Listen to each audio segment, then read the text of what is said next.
હાલોલ ધનસર ગામે અનધિકૃત રીતે માટી ખનન કરતા ભૂમાફિયાઓ સામે પોલીસની લાલ આંખ. હાલોલ નાયબ પોલીસ અધિક્ષક જે.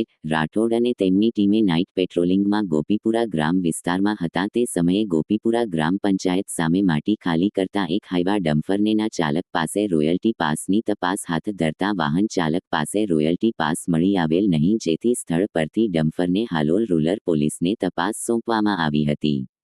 પોલીસ તપાસમાં હાલોલ ધનસર ગામે 2 હિટાચી મશીન અનધિકૃત રીતે માટી ખનન કરી અને હાઈવા ટ્રક દ્વારા વહન કરતા હોવાનું માટીનું કારસ્તાન ઝડપાયું હતું. નાયબ પોલીસ અધિક્ષક જે. રાઠોડે સોંપેલ તપાસમાં રૂરલ પોલીસે વધુ તપાસ હાથ ધરતા 2 હિટાચી મશીન અને કુલ 9 હાઈવા ટ્રકને કબજે કર્યા. ગેરકાયદેસર માટી ખનન કરતા વાહનો સામે હાલોલ રૂરલ પોલીસે યોગ્ય પગલાં ભરી વધુ કાર્યવાહી માટે ભૂસ્તર શાસ્ત્રીને રિપોર્ટ કર્યો છે.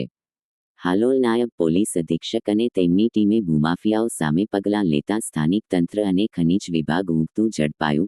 વધુમાં હાલોલ ધનસર ગામે અનધિકૃત માટી ખનન કરતા વાહનો ઝડપી લેતા હાલોલ પોલીસની કાર્યવાહી સામે સમગ્ર પંથકમાં ભૂમાફિયાઓમાં ફફડાટ વ્યાપી ગયો.